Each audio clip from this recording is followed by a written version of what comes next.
everybody? Welcome to the Winging It podcast. Shadow Fox, how you doing, man? Man, what's going on? Just hanging out. Dual stream. Yep. We dual streaming tonight. Jack, how you doing, man? I'm good, man. Hey, bring this to the States. I'm not, this gotta happen, man. And then also, as you see at the bottom, where's DK? Come on now, we playing right now. We Look playing. at that. He's in Super Mario RPG. Be happy. No, and he's chained up in the game. like what the world?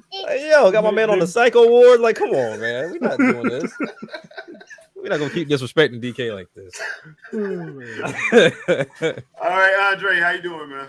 I mean, I'm doing good because I'm here trolling, and hopefully it messes with Nintendo at some point. I don't know why you did that, but Don't you put that evil on me, Ricky Bobby? Yeah, for real. All right, so we got a lot of stuff going on. We in post not E3 territory. Basically, come on, man, can we just call it E3? Might as well. You just call it E3. Well, no, because if you call it E3, then Jeff Keighley can't do a crip walk on the grave. Bro, he is wilding. Here's the thing: it's okay to be happy for your stuff, but your stuff got to be good too. Yep. I don't think anybody. People need to stop lying to Jeff, man. I'm like, bro, your stuff is average at best. Stop. Does he know? He doesn't know it's not. This is not an automatic W for him. It's more of a. I mean, Nintendo kind of got this ball rolling. Yeah, you're not winning, bro. It's sad because the ESA is one of the few industry standards for video gaming. So, like, ESA got to get some money somehow. I guess they'll continue. Well, we're gonna get to game that ratings. We're gonna get to that in a minute because that is actually one of the topics that we're gonna bring up tonight. But first, before we do that. What's everybody playing? Jack. Like I said, I just finished Ghost, and I just jumped back on God of War before I jump into AEW next week. So yep. That's gonna get put down again. It always gets started. Like I'm always get started, and then something shows up, and I just put it back down. So I think that's what a lot of us. Andre, what about you, man? What you playing? I'm still playing Tears of the Kingdom because I'm having a good time going through everything very thoroughly. Also jumped on Apex Legends just because I wanted to mess around to see what it was actually like. It is not good. That game sucks. I could have told you that. That game sucks. Yeah, I gotta say. I just wanted. I wanted to see. It's like low budget Fortnite. Okay. I send all hate mail to send all hate mail to @GI. Hey, look, send whatever hate mail you want. I don't care. It's low budget Fortnite. It's trash. The jokes are worse. The gameplay sucks. And on top of that, it stalls every 5 seconds if you're paying attention. It stalls every 5 seconds because of that constant online connection. And I have a good connection. And I noticed the hiccup every 5 seconds while I'm moving. It was like, why are my inputs dropping? That's why. We got to support that game because it's one of the few online games that I ain't supporting. It's not on the Nintendo platform, so we got. I ain't supporting Jack squatting until they make a better game. Exactly. All right, Shadow man, what you playing? Man, just Tears of the Kingdom. Here and there, I'll try to play Street Fighter 6, but yeah, I'm gonna blame Sony for this one. So, like, I really do not like that Sony is blocking all third-party controllers unless it's an official licensed PS4 or PS5 controller. Like, really? they got to fix that. Yeah. May flash adapter, none of that stuff works. So, like, if I'm old school and I want to keep my old customized fight stick that I built, I can't, and I'm not spending $120 on a module upgrade. I refuse. It doesn't make any sense. So I don't even think 8-bit those work with theirs. They work with their fight sticks work with Xbox, PC, and Switch, but they don't work with Sony. You know what a cheaper solution is? Spending $60 and buying the Xbox version or the PC version, and then my fight stick will work. Yeah. So I mean, you'd think they wouldn't do that, but yep. Yeah. Well. And on top of that, it means I can play with more people. So if I open another, now I can play with more. Yeah. So only Sony. Only Sony. How dare you talk about Sony, the saviors of gaming? Anyway, as I represent. Yeah. I've been playing Tears of the Kingdom. Jump back into Xenoblade Chronicles 3. I haven't finished Future Connected yet. I feel bad about that, but hey, I blame Tears of the Kingdom. I did jump into Astral Chain and Scarlet Nexus. Scarlet Nexus really should be on the Switch. I'm not even going to front about that. Should have been, yeah. It really should have been on the game. Switch. But I'm having fun playing it anyway. The anime is actually pretty good too. If you guys don't want to play the video game, they did make a full anime for it. And hey, it's actually pretty good. So you might want to check that out. Now, getting to the good stuff. First things first, the importance of trade shows or non-importance, depending on if you're Jeff Keighley or not. Say crip walk on that grave. Well, here's the thing. So yeah, E3, we knew E3 was pretty much Dunsky after Nintendo just pulled the Uno reverse in 2013. Right. Because at first everybody was hating on him, be like, look, they ain't got nothing to show and all this yada yada yada. To, hey man, why we can't? When the next direct coming out? Y'all got any more than directs? It went from that to that in the space of like 6 months. So, but here's the thing. I don't ever hear anybody complain about Paris Game Show, Gamescom, Tokyo Game Show. Yep. Nobody complains about them and be happy. They want them to show up. So my thing is, why is it only E3 that people was mad at? I don't get it. Because even PAX usually just shows more indie stuff than regular, console stuff. They usually show more indie stuff. They don't get that hate, but E3 gets the hate. I think E3. I put E3 in that same category as like when you hate a company, you'll look directly at the face of the company. So, like for example, when people were mad at Nintendo, they went straight to Reggie, even though Reggie ain't got shit to do with what Nintendo got going on. It's just E3's the well-known out of the group. Like, yeah, we know Tokyo Game Show happens, but most people don't know when it happens or when it comes on. But E3's advertised as in that show, like it's that go-to.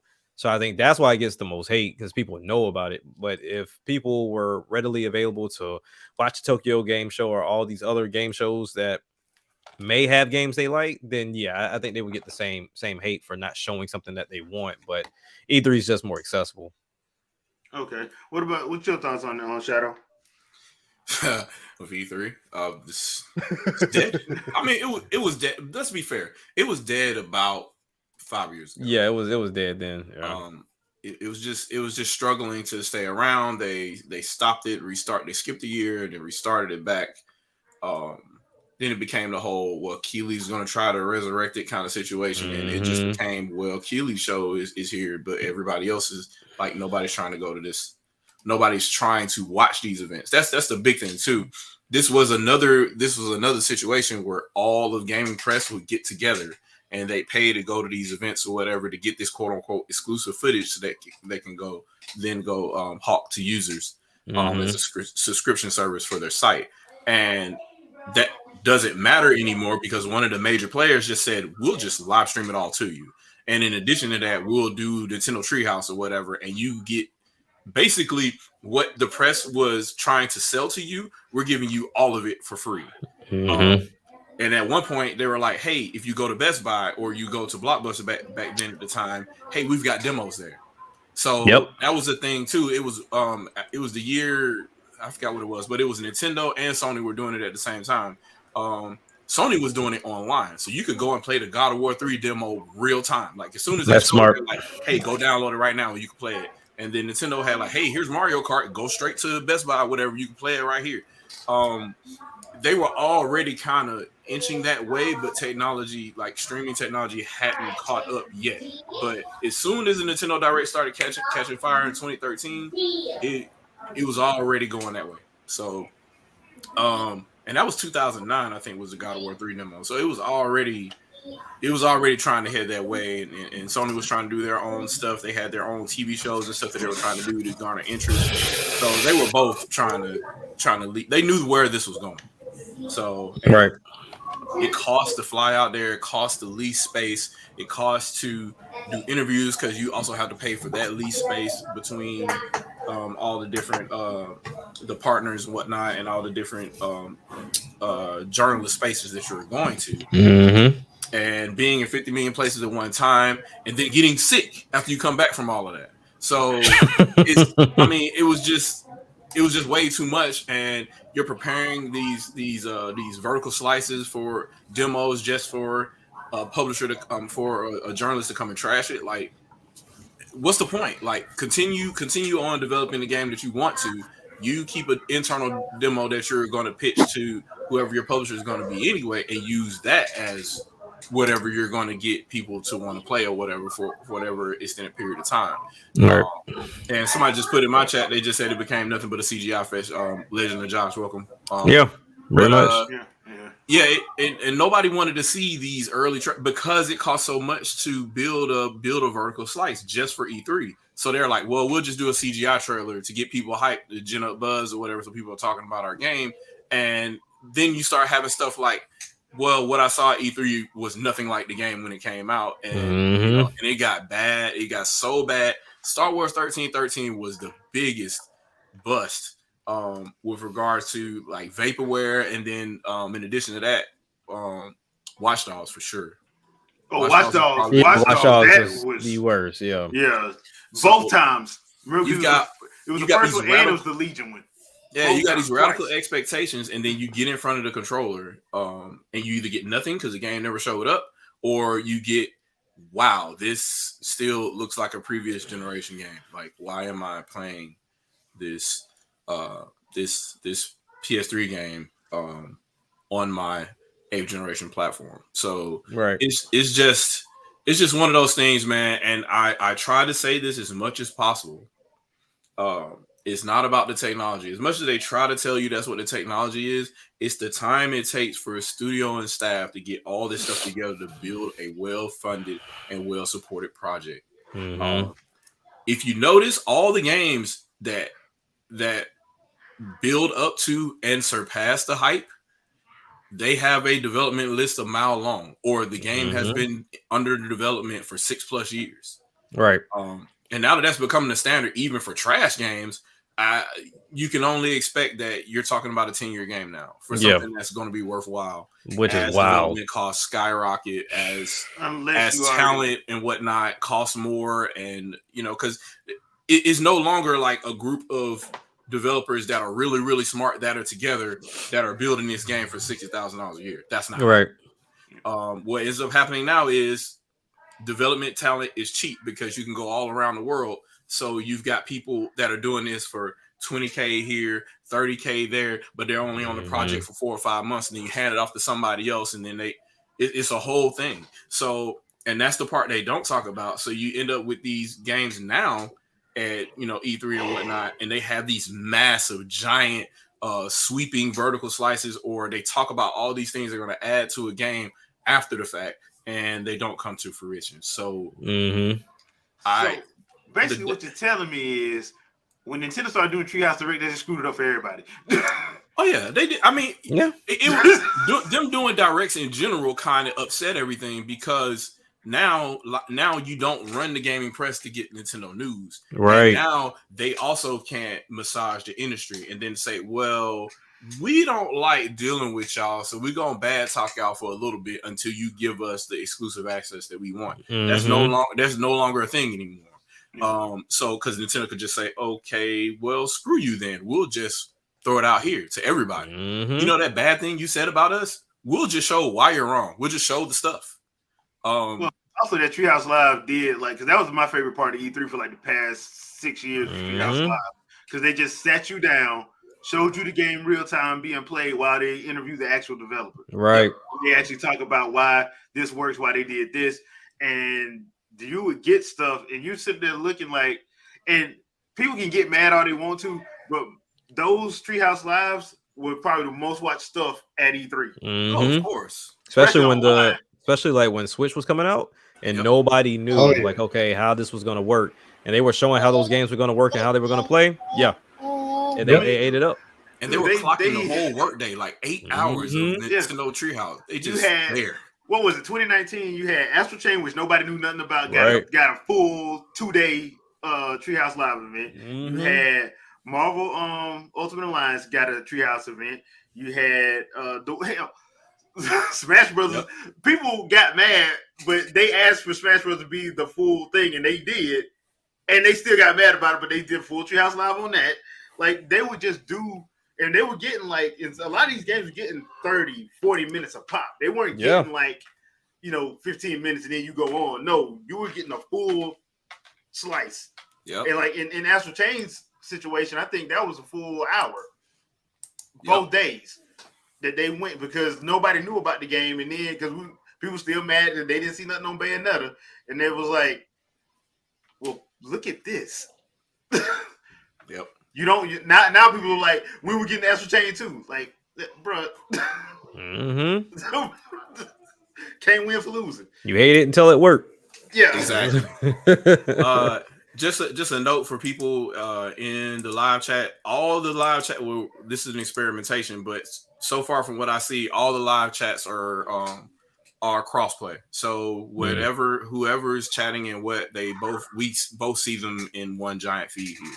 So it may be a little bit of a delay, but if you make a comment, it will show up in this feed and we'll be able to read it. So yeah. Yep. Mm-hmm. Yep. Oh yeah. That is. There has never been a truer statement made. Yeah. Yeah. I mean, because it's even to this day, it's that big. Because I remember I was reading an article when Breath of the Wild dropped, and people were like, some developers were mad because they were like, "Look, man, how we can't compete with that open world style." I'm like, "What you gonna do now?" Yeah. Because I'm sorry, Tears of the Kingdom put a full on like creator, and like people are trying to break it and they can't. Yep. Yeah. Like, dude, just build a calculator in the game. Like, I feel like any other developer would have said, "Hey, we need the power of the PS5 or the Xbox to pull that off." Yeah. Yeah, they definitely would have. Yeah, because I'm sitting here like, dude, build a TIE fighter. That's crazy, functioning TIE fighter. That's nuts. So the reason why he did it, because he got tired of losing to the King Gleeok. So he got mad, built him a TIE fighter. Like, I'm not fighting you. This is. Now keep in mind, y'all, the whole point of having this better hardware and everything is so you can have better potential of games. The games will be bigger. There'll be more things happening. It'll be more interactive and whatnot. And then you're like, okay, so this game on this more higher performing platform doesn't have half the things on this system that I can hold in my hand.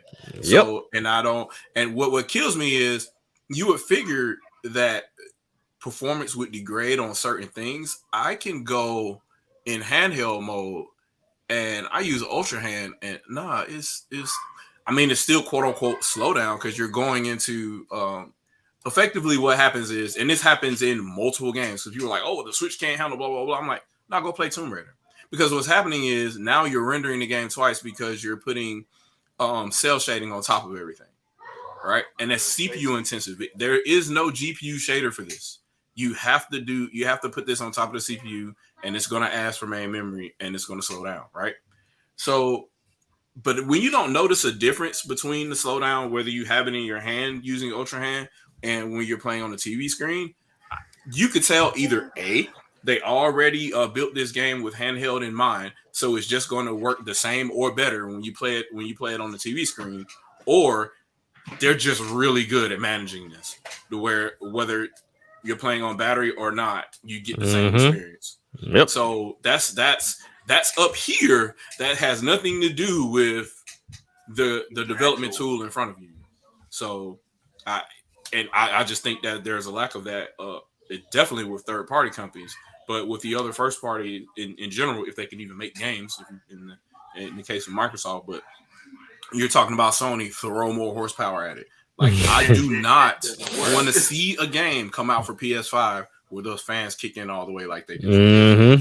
I really don't want to see that, because to me that means that y'all wasting resources at this point. Well, that was the big fallacy for the last 3 generations.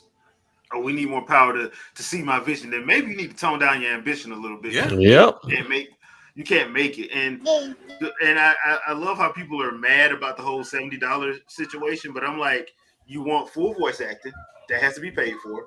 You don't want midis in there. You want full soundtracks, that has to be paid for. Mm-hmm. We're not even talking about the people that's developing the game yet. You got to pay for them too. Like, this ain't even your free to play games. The reason why they have so many microtransactions, because they're gonna get that money some kind of way. It's not free. It's just not free. Like, that's the illusion. Like, people have to pay for this stuff. So I've never understood that. I'm like, we should have been paying like $80, $90 for these games.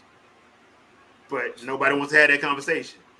I'm always like, because Wilson put in there the developer's vision. Like, by default, that is a fallacy, right? Because the developer doesn't make the rules; the publisher does. So when I hear the developer's vision, motherfucker, somebody pitched this game to a publisher, and they're like, "Hey, yeah, we could do that, but only with this amount of money and this amount of time." Yeah. Anytime a game is limited for any way, shape, or form, it all starts at the check.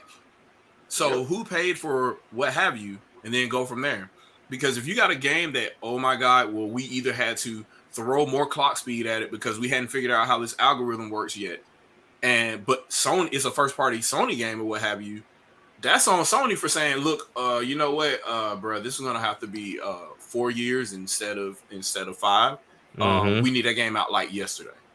Yeah, like, well, we can't blah blah blah. Throw more clocks at it. It's fine. We'll put out an update tomorrow.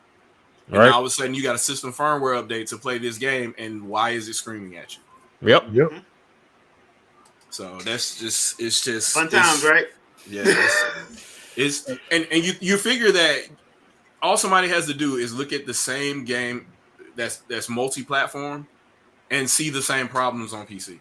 Right. As soon as you see the same problems on PC, all of the publisher and the PR excuses go out of the window. Mm-hmm. So that's just my little 2-bit there, and I hate that there even has to be an explanation for that, because people should understand that these are computers, and the very first thing that you need to do is develop software for it. And if there's a problem with it executing, it's the code. Look at the code. It's the only thing that changes. Mm-hmm. The hardware is the same.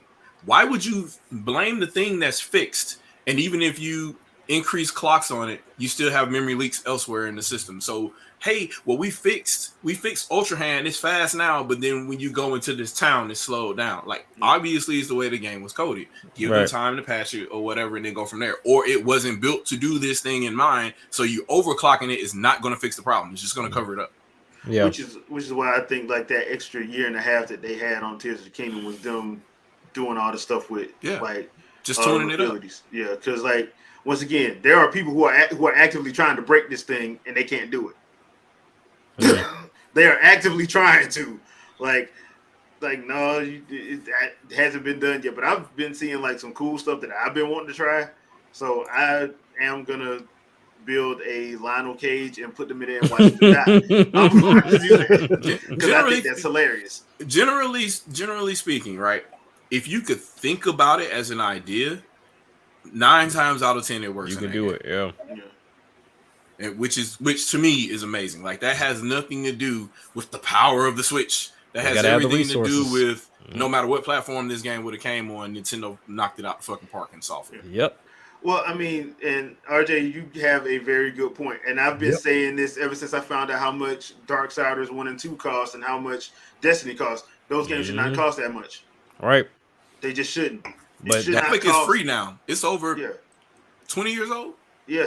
Yeah. But and I mean, it goes back to like the arguments that's been going around this past week, to where, you know, the one article that came out and said Nintendo had no more big hitters after Tears of the Kingdom, right? But then that wasn't true. But then we go and we see this direct. But even though we know what type of a monster 2D Mario is, people don't classify that as a AAA game. And so that's where the question starts coming around. Like, even what Liam Robertson's post, he was like, then what the hell is AAA?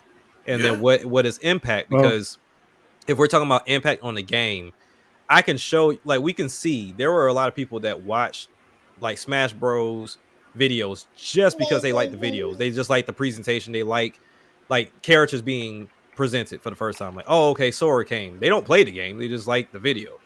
but then you have people that legitimately go and buy Mario, like 30 plus million. So it's like, okay, what is the definition of AAA? And then even in the comments, I was like, AAA at this point for a lot of people is it has to have lifelike graphics and it's got to be 4K 60 or 4K. And it has full 120. voice acting. And it has to have all of that because otherwise it's not AAA. And it was like, oh, is 2D Mario doesn't like it has a big budget. We don't know what the budget is on any of these games because you still have to take R&D into consideration, marketing into consideration. You have to take a lot of things into consideration to say, okay, this has a small budget. I don't know of a small budget game anymore. I'm pretty sure all of them are out of this world. But ultimately, I think that's the big problem when we talk about what is AAA gaming. I mean, we found that out with Metroid Dread. That's gaming media that try to push that bullshit because the whole goal is you want this sweeping vista and narrative fucking like. So it shouldn't even have to be like that. AAA used to mean high quality. Yep. Yeah. Like high quality, meaning that you have fun playing this game and whatever money you spent was worth it. Yep. Which means that wait for reviews. Yep. Or you take on your impression of it and then go from there. That's what AAA used to mean. Mm-hmm. Now it's like, well, now it's an excuse to make anything that looks like it was high budget visually speaking. You can call that AAA. Correct. It's the same thing with next gen. That title that got skewed. Next gen is no longer what my next generation console is. It's the console that has the best graphics and what pushed the industry forward in even that though nature. they don't. Even though they don't. And I get tired of hearing that myself. Like, you're not pushing the industry forward, just making things prettier. You're not. They can be prettier, but that doesn't improve anything. Just like my rants for the PS4 Pro when they first announced that, and I was all over that. I'm like, how are you making an update to a console that literally does nothing for the games other than make them prettier? Yep. We pushed the industry forward because it got more people to play. Correct. Switch pushed the industry. Fucking Animal Crossing pushed the industry forward because it got my wife to play a system she didn't want to play. Yes, exactly. Exactly. Yeah, so, this is actually very true because I've always found it funny that us grown as adults be playing that, be getting pissed off about Animal Crossing and Pokemon and Splatoon, but you supposed to be a damn adult. That game ain't for you. Them game for them chilling. All of what you want to call it. Chilling, and you're gonna be playing it. I'm a big kid. That game is for me. Damn it. I still find it funny to this day. Like the whole Pokemon Go situation. Like it's literally an odometer to get your children to go walk. Yes. That's literally what it is. Who is acting the fool? Adults. Yeah. I mean, who trying to go get Mewtwo at Central Park at 1 a.m? Adults. Who telling their wife not to move because Pikachu is on her booty? Adults. Who flew damn near across the country? Yeah. To go to an event to catch AR Pokemon. Like, really, like think about that for a minute. Like, you took a whole flight. Like, what the? That was supposed to be for them. For them kids. For them babies. That is not for you. But no, it was funny, but it was actually a true thing because I remember that meme somebody put up of like they showed like who the real so they had like Call of Duty target audience. They had Call of Duty. They had like pictures of adults and people in college. Then they had what their real audience was. It was like Call of Duty and real people playing was people like middle school and elementary school. They had Pokemon, their target audience, elementary school, middle school, real audience, grown adults. Like, yeah, which is why Pokemon 8 doesn't fear Call of Duty. It will release in November. Exactly. Like, because not only y'all gonna buy Call of Duty, y'all gonna buy us. Y'all, matter of fact, y'all gonna buy both versions and whatever console we decide to drop. Especially this console we decide to drop. Just saying. I still think to this day that is hilarious. And the whole Animal Crossing situation, I'm gonna be honest with y'all. I don't think anybody saw that coming like that. Not like that. Because I thought we were supposed to boycott that game. Remember that? Yeah. But I mean, it kind of I think it had already. We were supposed to boycott, but then COVID happened. Yeah. I think people were going to jump on it anyway, but it didn't hurt that the cross promotion between that and Bethesda was kind of. Oh, you talking about that fan art that went viral, and Yeah, even that was kind of good. Even Look, Bethesda was like, I still want would that do damn game to happen. I still want it. Bethesda said they would do it because they thought it was funny. Animal Crossing and Doom, yeah, that would be pretty cool. Look, the video's sitting on my channel. All they gotta do is go look at that. They got the blueprint. And it has to be Isabel. It can't be the villager. It has to be Isabel. I'm still down with Halo. You gotta have all of them. You gotta have Isabel, Villager, and Doom Guy. Yeah. Yep. You gotta have all of them there. And on top of it, you gotta have Tom Nook selling you weapons at a half price. He's gotta rent them out to you for you to use them in the mission, and then at a certain point, you can't use them for the rest of the mission. Yeah, that makes sense. You ain't got enough money. What up, Sandstorm? For it. Sandstorm in the chat. Oh, the beard in the chat. That would be hilarious if they actually did. That's what I'm saying. Like, that would be funny. And I can see that actually. But you'd have to be fair, the Animal Crossing Doom thing would have to be more of a comedy. Because can't nobody take that serious. You can't take that serious. Why would you? Like, it's... Yeah. No. So, next Smash Brothers, y'all know what it's going to be. And then you got to think of, they already got the blueprint with a link between worlds with Ravio renting out weapons to you. Basically. Yeah, basically. I mean, there is that. All right, so let's talk about something, because we did bring up Xbox. And there was an article that came out this past week. Got this one off of purexbox.com that they are doing price increases for Series X and Game Pass out in Europe. They didn't say anything about North America yet. Yeah. But Europe is getting price increases. I thought that was interesting. I'm just surprised it took that long. And I also thought it was interesting that they made it a point to say it's not related to the Activision Blizzard deal. I'm like, why would you say that? It seems kind of specific. I don't know. Yeah. It seems really like, okay, EU, this is what you're gonna do, like middle finger guy. Basically. So it said that in the article it says that the price adjustments are intended to match local market conditions. I'm like, okay, that sounds very PR-y. But I'm sitting there like, yeah, like, huh? Yeah, I don't know. I mean, because to me, I was like, the fact that they're doing it now and not when Sony did it was kind of weird to me. That's I when felt like they were going to do it at the same time, but right then they should have did it. Yeah, because this was like, okay, y'all know y'all already getting destroyed because y'all had a presentation which I didn't think was bad, but going by our poll that we had on our community tab, a lot of people thought it was the 2024 2024 presentation.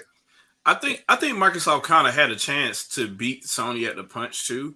As soon as those third-party publishers started saying, hey, we're going to move to $70 games, that's when Microsoft should be like, okay, $70 for Series X and then $60 for Series S. Like, there is, while I'm sure development is the same, right? Yeah. I don't think Microsoft loses as much money saying, hey, look, if it's a Series S game, it's $60. You get more butts and seats at that point for as far as buying the game and whatnot. And you can always upsell them $10 later if they want the Series X version. I think that could have been a momentum shift kind of situation. Probably not as big as the PS4 momentum shift with the whole, this is how you trade games. Like but it could have been something. It could have helped instead of, our games would be $70 too because third party says whatever whatever third party wants, third party gets. Right. So like they kind of didn't say anything about that. And that could have been a big time for them to say, hey, look, we are also a first party here and we set our own rules instead of trying to chase whatever the fuck Sony has going on. And I'm like, Sony went broke after the 7th generation. Why would you try to emulate anything that they're doing? All right. Like, PS4 was lightning in a bottle for them after the stuff that was happening with PS3, and literally it was because PS4 did what Switch did. It said no backwards compatibility, all about games. we're gonna streamline our OS. Like the OS is dank. There's barely anything on it until we do a whole bunch of updates to it. Like run game, go.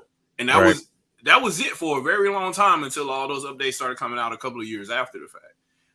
It was just PS4 is a system to play games on, and that was Microsoft was all the look at the media, and we could look. It's called Xbox One because it's your one thing of entertainment, and Sony's like, we just need to sell games, bro, because that's how we recovered from PS3. We put out a whole bunch of games at the end of PS3 and recovered the life cycle. Well, kinda. They kinda did, because the problem with Sony is instead of staying true to that, what they did in the 6th gen, they decided that, well, we're Sony. We can keep up with Microsoft. Y'all don't got Microsoft money, bro. And which they found out the hard way because they had to also sell off divisions because they couldn't keep up. They overspent on sale, and all their partners are like, you're the biggest contributor to this project. We'll just kind of go elsewhere. And they're like, IBM, I thought you were with us. IBM is like, we in East Fishkill, New York, bro. We still making chips over here. We appreciate your money, but we're not gonna. The Cell project is dead to us. And Sony was left holding the bag. And the other thing too about that is like, dude, they let all their mascots go. They let all of them go. Like, if y'all remember, PlayStation 1 and PlayStation 2 had mascots for days. And they let Square they had Square all to themselves. Nobody had Square outside of them. Like, it was to the point where, Nintendo only got Square Enix games because of the handheld. They weren't getting them because they weren't getting on their main. It was because of the handheld. And if they didn't have a handheld, they wouldn't have got that. Yeah, it was just weird stuff like Crystal Chronicles. Like Crystal Chronicles and what are we doing? The 358x2 and Chain of Memories. Like, they weren't getting the console game. No, they would get the handheld because for some reason Sony and handhelds did not go together. But they had mind share to the point where people thought the PlayStation 2 was more technically capable than the GameCube.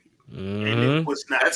That's how bad the mindshare was at that point, because it was the machine to play the games. Because if you wanted a good RPG, you had to go see PS2. You had to.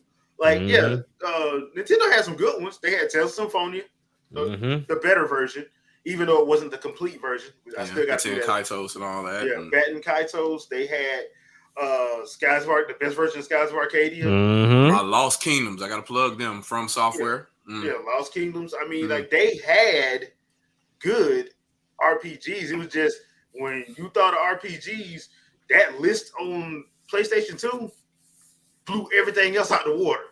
It just did. Dragon Quest, Final Fantasy, all the Grandia, they just had it better. To be honest, like, and even though Nintendo had like the better Tales games, they still got Tales games. They got more than Nintendo did, which to me didn't make a bit of sense. But because the Tales games started on the Super NES. I mean, Star did too. So. And Yamaguchi didn't piss them off. He pissed off Square. Like, hey, look, I can't get mad at Square for being mad about, because Yamaguchi was wrong for that. He was wrong. I think it was a cascading type situation, because once the Final Fantasy VII demo left from the Nintendo 64, and for those, go to Beta 64 and you can see that there's I've seen a video of this a long time ago, Final Fantasy VII on Nintendo 64. Once they just said, hey, look, this is going to be a PlayStation thing, that was so pivotal back then, because literally everybody in Japan jumped ship what Square did, because Square had influence. And I don't think people understood how big of a take that was.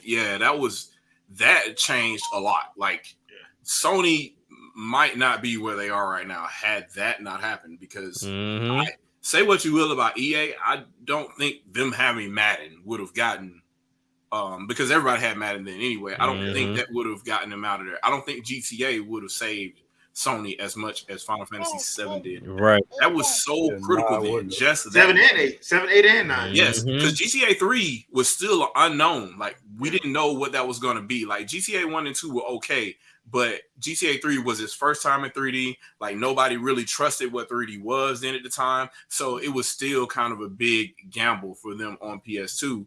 And we're talking back still dealing with PS1. So I don't think anything was more critical than Final Fantasy VII was for that platform. Anything could have happened. It could have been Final Fantasy VII would have stayed on Nintendo. It could have been even worse. It could have been a cross-gen or a cross-platform game at that point. So now you got a Final Fantasy 64 and a Final Fantasy 7 on PlayStation or whatnot, and the differences would have been striking. Like you could from the demo, you could tell that the N64 version looked way better. The only thing you were missing were the cutscenes or what have you, because obviously you can't do those unless you work with Angel Studios and put FMVs in or what have you. But that could have been anything. Anything like that could have changed the way history went with how Sony became successful, at least going into PS2. PS1 would have at least been profitable for them because so many other developers would have came over just because the licensing was so cheap back then. So they at least would have made a bunch of money off the B tier games that were coming over to PlayStation 1. But as far as them investing so much money into PS2, that wouldn't have happened if it wasn't for everybody following Square and coming over. Japanese developers coming over. Because the only one that didn't was Bandai Namco. They didn't full force did. Yep. They were kind of like half, well, we don't know. No. And never count out Nintendo. They make money. And they made a lot of money too. So they did. Which yep. Good. I was going to say, I still hold the theory, though, that if Final Fantasy VII would have stayed with Nintendo, and if the N64 DD would have done well, that game would have had a cartridge base and then just a bunch of discs to play the data off of. Yep. I mean, after Resident Evil 2, you didn't even need that. So, like... Yeah, because people forget about Resident Evil 2 actually working on the N64. Yeah, all those videos could have been DivX. And that's it. It would have been a more expensive cartridge. So you're talking about an $80 or $90 cart, but you're not switching discs. Yeah. And you put one cartridge in, you're good. And I'll tell you like this, because I had the N64 version. All that stuff was still in there. Yep. So I think there was only one cutscene that was missing. Yeah, and to be fair, because I had my roommate in college had a PS1. I had the 64. It played better on the 64. Ran way better on the 64. Yeah, it just played better. And that's just the truth. That's the truth of the matter, as far as that's concerned. But yeah, I've always found that funny. The other thing too I found funny is like people getting like why don't people want to do demos? Like I don't mind having a demo of a game to see if I want to play it.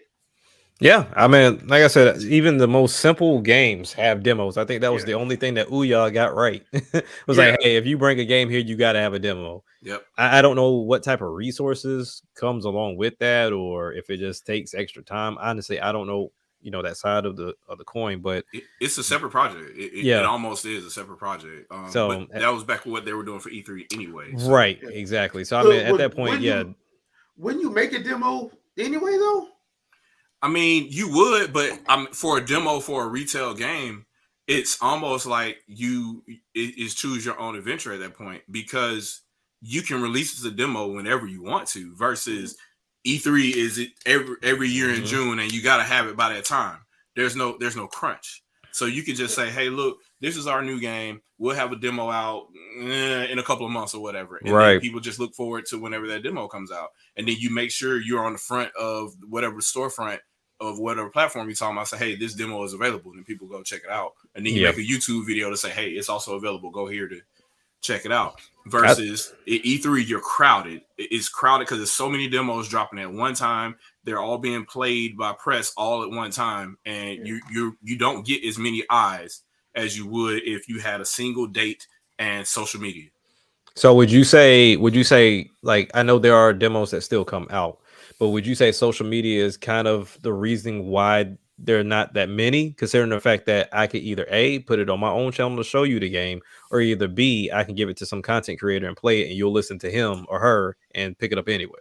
I think it's a little bit of both. You got YouTubers getting codes, right? Right. But then in addition, you have like creating a vertical slice is expensive. Yeah. So you're like, well, you know what I could do is not do a demo at all and just have a shitload of YouTube videos until the game launches, and that's way cheaper than creating a specific build that we have to test. We got to do all this because we don't want to create a bad impression once we do release it. So it's just one of those situations where it's a little bit of both.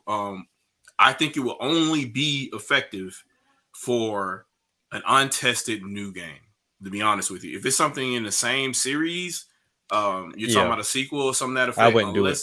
Unless the gameplay has changed drastically, it's probably not worth the time, to be honest with you. Just, it's a sequel to this game sold well, here's a bunch of YouTube videos, here's the story, you get hooked, it launches, whatever. So when you start talking about the money aspect of it, it kind of makes sense why they don't make as many anymore, and games are getting more expensive. So because I mean, when you look at it that way, to where you say, okay, I'm already a franchise you know about, I'm not dropping one. And then if I'm a brand new IP, I would love to, but what if this thing don't take off like it should? And how much money did the publisher give you? Yeah, right. Okay, that makes sense. I've just always thought it was a good idea to like drop drop one, especially if you asking me to spend, like, for instance, the Spider-Man 2 situation. They somebody on Twitter asked Insomniac, are they going to have a demo available before the game release? And they were like, no. If you're asking me to pay $70, you might want to drop a demo, bro.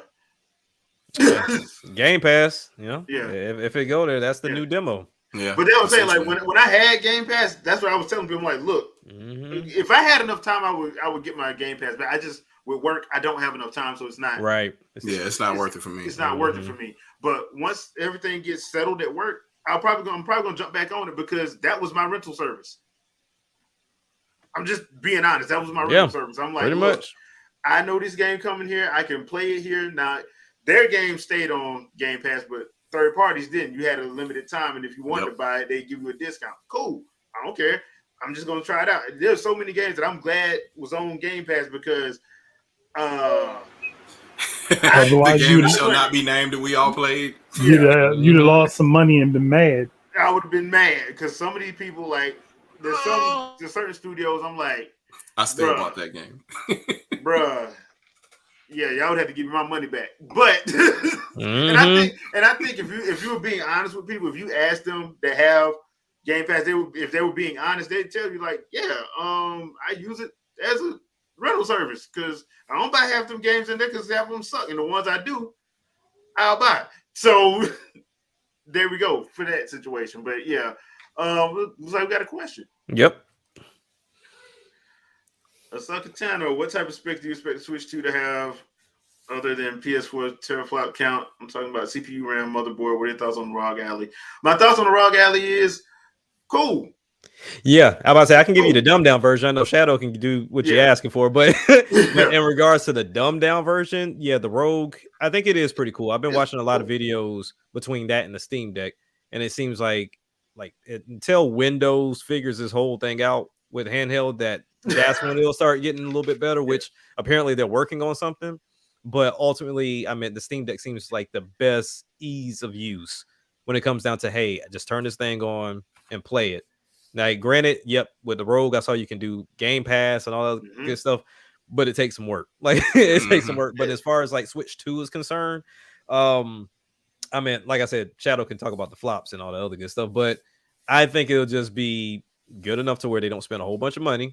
And then you could take these games that you currently play now and they just run better. I don't think they're shooting for the moon. They never do. It makes no sense. You know what I'm saying? They're trying to make buck off the system and not wait until years down the line, which is kind of confusing with Xbox and PlayStation. Shouldn't these parts be getting cheaper for your system to be cheaper and not increase the damn price on it? But it is what it is.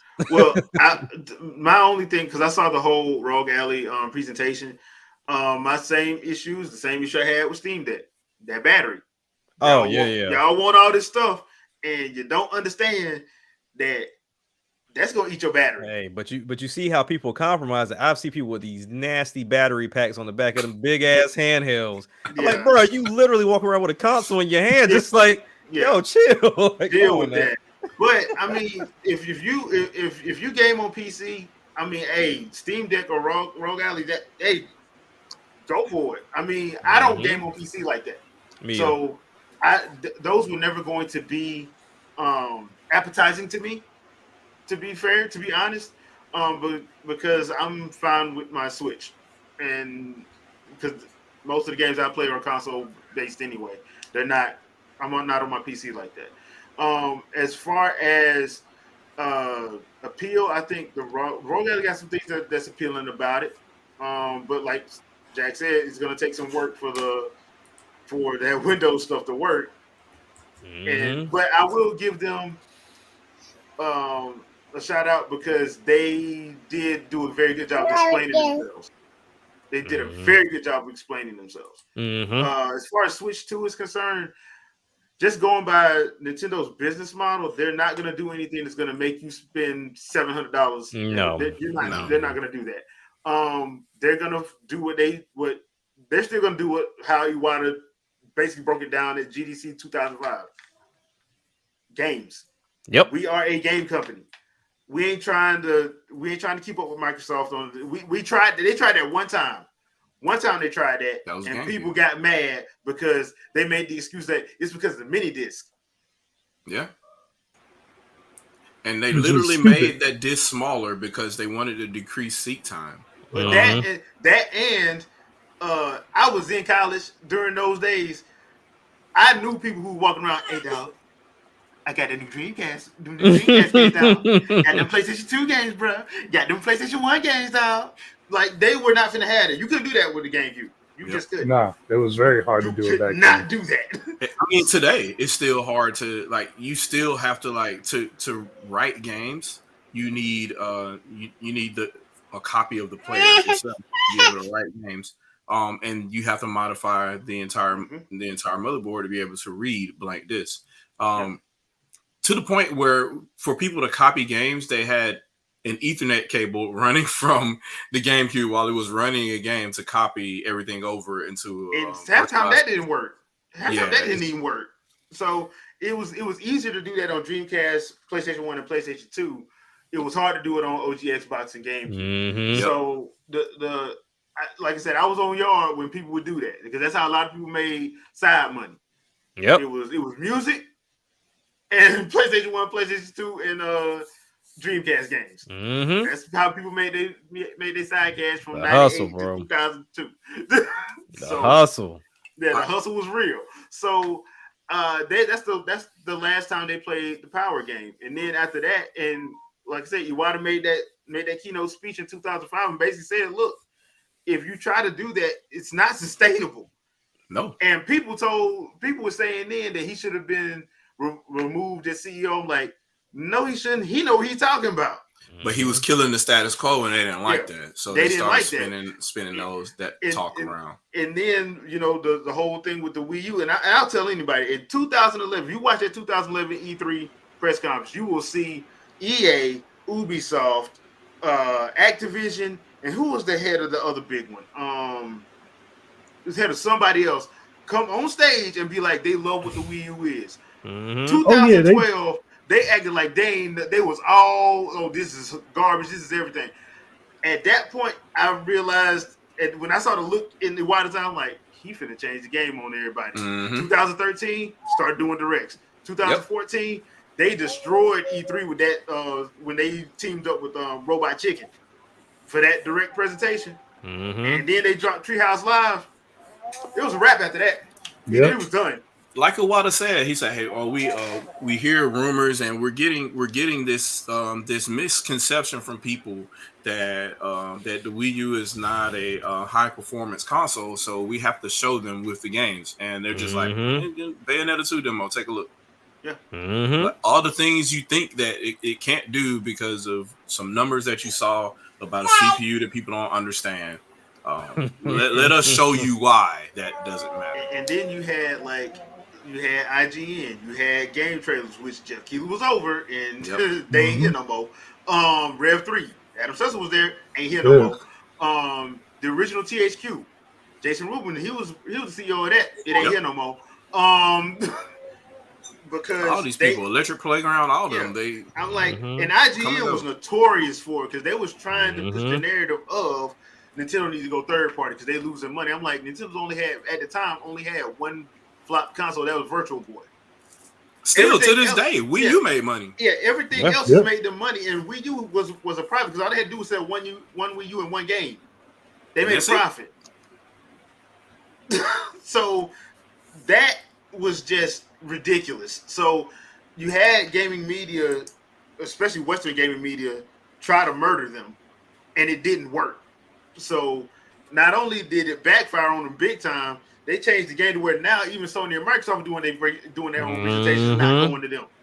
Oh, and for the record, over 120 million. I think it was 120 million games were sold for Wii U versus was it 13 million? So they almost got 10. So it's like 10 to 1.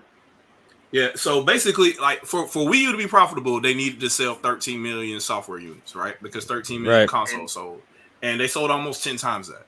Yeah. So obviously, the system made profit with 14 million consoles out in the wild, and now you got so many people begging for ports, and yes, it's hilarious because how in the world you begging for a port of a game that you said the system was trash for? I just want to hear why the system was trash.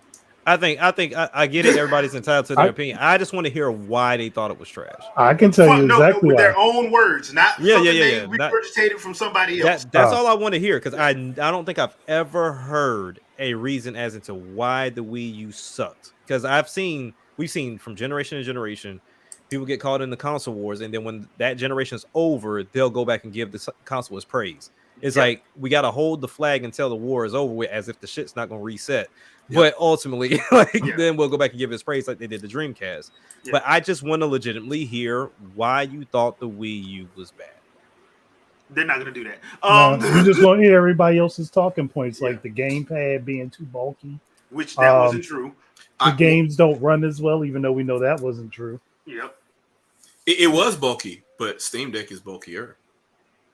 And then it had external hard drive, but now the consoles do too. Like, it's like, all right, like, it doesn't have that much memory. It doesn't have that much storage. You can stick in the external in day one or SD. Day one or an SD. Yeah, like you had two different forms. Like, so it was one. And plus, like I say, it was game trailers. And I know he don't like his name being brought up, but his name's going to be brought up because he was part of the problem. Michael Pachter.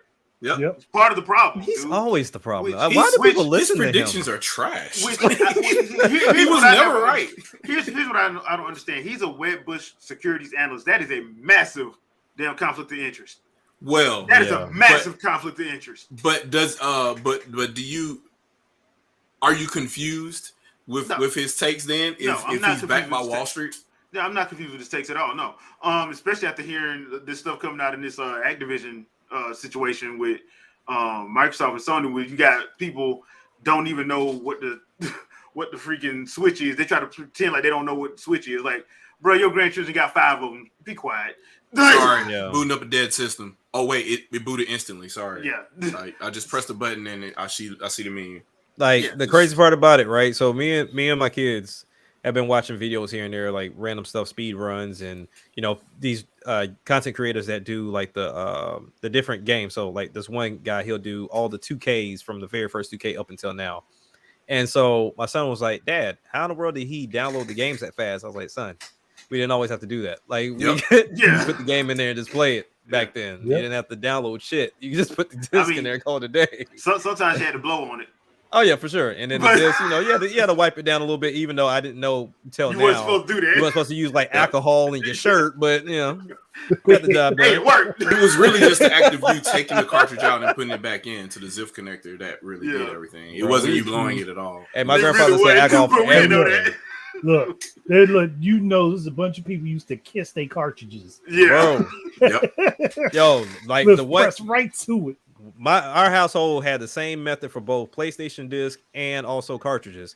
They would take alcohol, like actual rubbing alcohol for the disc, and then they would take a Q-tip and the alcohol and then rub it on the inside. No, rubbing alcohol on the disc could corrupt the data. Hey, I've seen so many people mess with their disc. What's up, Miss K in the chat? What's going on? We just hanging out talking games. Especially if your disc had a little scratch on it. That alcohol got in there. It was over. That's a wrap. Yeah, it was over. So Miss K has brought up a very good point. Black Ops on the Wii U was fire. That's why anybody that says Call of Duty would not play right on the Switch, y'all can go somewhere with that. Because Black Ops, I played had through the whole campaign with my son, played online with him. Like I'm on the gamepad or whatever. And Chuck the whole time. And my thing is again though, Call of Duty was on DS. Yes. It was on the DS. Once it was on the DS. Hold on. The DS was limiting the developer's vision. That's what I'm about to say. Where was the limitations of the vision at that point in time? Once it hit the DS, your arguments are null and void. That's it. Dude, it was on the Wii. They had so many commercials for that game on the Wii. Y'all remember that? Because they had a commercial for the zapper. They had a commercial for the pistol, for the little handgun. When I'm like, hold on, what the? Bro, like, I don't get it. Now, I would still say I feel like the controller setup for the Wii U was still the best. I still like the sticks up top. Yeah. I don't know why anybody else doesn't do that. Like, I love the fact that the sticks were up top. I don't know why that's more comfortable for me. I just loved it. But because the right stick, the buttons were right underneath. Like Honestly, I think they should have both options. They really should. Or like they were playing, like they had that one patent for the modular controller where you could slot them in and out. Yeah. If they did that, it'd be a wrap for the next platform. If they did that, Legend of Josh, it's not that hard to do. You just get it. Really isn't. My thing is even worse. There's a Call of Duty mobile. Yeah. So how are you gonna say it can't run? It can't be a Call of Duty on the Switch. Well, let's just say this: Switch fixes the CPU issue that Wii U had, right? Because developers didn't want to write integer, whatever. They wanted to do just SIMD instructions and have those floats work well on there, right? Switch fixes that problem. So now you can just run your broken ass code on the Switch or whatever, and it executes the way it is intended, just like it is on PC. Just being honest, right? So now that's not an issue. Yeah. And then the GPU, it is more modern, so it's able to run the shaders the way that you expected them to. Whereas on Wii U, you would have to overclock the system or whatever and run close to 60 watts. On Switch, you could do it at 11. So I really don't understand why you could build a game for Wii U and then you're like, Switch isn't an option for us because we don't even understand. We don't know how to put this game in 540p on the Switch. Oh, that's a damn lie. They were doing it fast. We put it at 900p on Wii U, like. But once it hits 145 million, we'll magically figure that out. I mean, hold on, no, but they were doing that for Xbox 360 and PS3 for how long? Yeah. Is it bullshit? And it was more than 900p. It was close to 1 million pixels on Wii U because you were playing on the gamepad in addition to 720p on the TV at the same time. So and that system supposedly only had 172 gigaflops. I doubt that because of the age of that GPU was newer than what the development kit was. So I think it's actually double or maybe a little bit more than that in terms of gigaflops. But every time I go and I try to edit that with the reference on there, I get the Wikipedia strike. Tell me I can't contribute anymore. So no matter which. But that's because they don't like you. Yeah, they don't want that to be there. And they're like, nah, we can't have nobody telling the truth. Well, DJ Drone about the Wii U had multiple control options. Yeah, it had multiple control options. Just like the Switch does.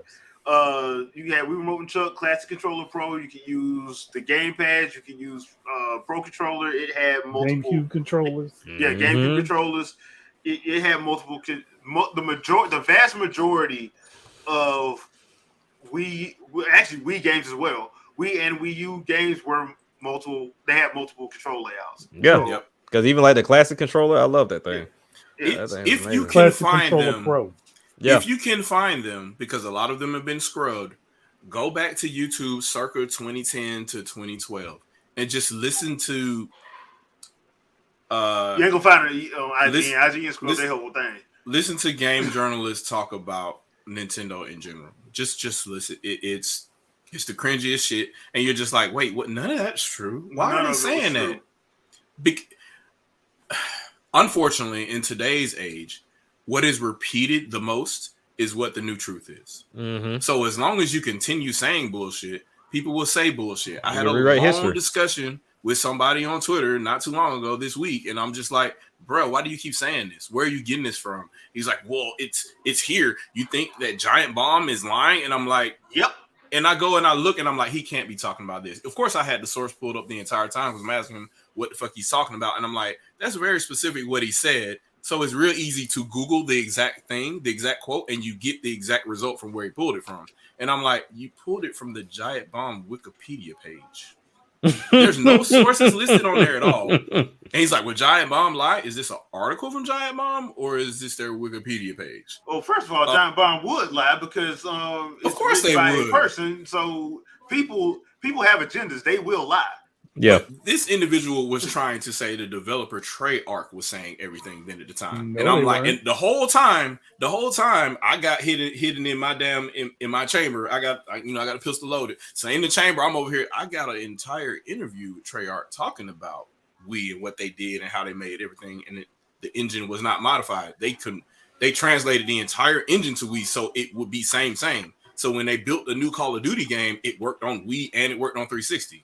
So I'm like, why is he saying this and where is he getting this from? Because as soon as he starts saying the bullshit, I'm gonna hit him with the facts. So he goes and he's like, well, I got it from here. And I'm like, you sure? He's like, yeah, Treyarch said it. I'm like, you sure? I'm like, okay, so if I have Treyarch actually saying something that conflicts with what you're saying, are you gonna apologize? I don't expect you to. No. You're just gonna pretend, well, I'm still kind of right because or block. You must say kind of right. Or block. No, they quick to block. Yeah, or that block, or they just say, "Well, I'm just gonna mute this convo because it's not my mental health." I guess no, you started this shit. Like, you started it. You started something you didn't want to finish. It's not like I'm jumping in the conversation. These are responses to tweets that I put out. I put tweets out here, and people come join the conversation, and they start, and I'm like, "Where are you getting this from?" Okay, I'll bite. Go ahead, and they continue to just fall over on their own sword, and I'm like, bro, like. And it really ain't even that serious. Yeah, and I'm like, just say you heard it a bunch of times and you made it up in your head. You just thought it was true. That's fine, because we could just go down the rabbit trail and find out what the truth is. And once you see the truth, don't block. Hold that L and be like, oh, I didn't know that. Yeah. It would be so much easier if people did that. Yeah. But then again, that messes with the whole mind frame, which is why the mental health thing comes into play. But I'm like, you can't claim mental health when you're the one that started the argument. Exactly. Like when you start pulling a conversation to an argument instead of a discussion, you can't now claim that, oh, I got to stop this for my mental health. No, you started. Too many people copying Adam Sessler out here. Yeah, killing me with that. But yeah, I mean, I find it to be hilarious. Like while we all do this for fun, I would love to get to a point to where I can interview certain developers and just ask these type of questions, because most people don't ask developers anything other than your standard. Capcom, get in here with us. Yeah. Capcom is not gonna get in here with us because they too busy looking at joke tweets to try to figure out what they're gonna do, and they already know what you're gonna ask, and they're not gonna put Sean in the game. No, I'm about to say, because I'll be petty enough to ask, like, okay, well, what the hell happened with Wii U? Like, why were y'all spewing all this dumb stuff? And then how do you rectify yourself now with the Switch, or even talking about you need all this power with these other consoles? Like, what is the agenda? What was the push? Because that's what I want to know. What was the agenda to get Nintendo out of here? The response that was going to be, those things are under an NDA, and I am not allowed to speak on it. Well, my question would be this. Hey, so y'all got Resident Evil engine to run on the Switch, right? That was great, by the way. You know what I'm saying? I am enjoying myself with Monster Hunter Rise and Sunbreak. When's Street Fighter 6 coming? Right. At this point, I'm like, Street Fighter 4? Like, I mean, we're having issues with Street Fighter 4, and I'm like, but you got it running on the 3DS. Well, will you port the 3DS version in? Yep. Can we get the 3DS version? Can we get I mean, you just put, like, you can do the 360 version. Like, Well, why we not? know what it is, right? Yeah, we already know what that is. Yeah, So thank you, Microsoft, for exposing this, but we know what it is. They can't. Did we say this before all this stuff came out? Yeah, Like years ago. We said that, and then we got called fanboys for saying it. Capcom is like, our lawyers said we can't. How the turns have tabled. Like blink twice if you're under an NDA and you're scared. Hey, Capcom, we know Sony holding the knife to y'all throat. We know. You better not say nothing. I'm gonna come cry everything. I'm Jim Ryan. I mean, but those are just big facts. So now we know what we always suspected, right? Like there are games that did not make it specifically to Nintendo platforms because that was part of the publishing agreement to get the game funded to begin with, right? Yep. Or to try to keep a certain company's home nation dominance. Or market share dominance. I was just about to say, at the time, Sony didn't see Microsoft as a threat, which is crazy to me. Which was crazy. Well, Microsoft don't sell in Japan. Yeah. So they ain't had nothing to worry about. The people they had to worry about was Nintendo. Yeah.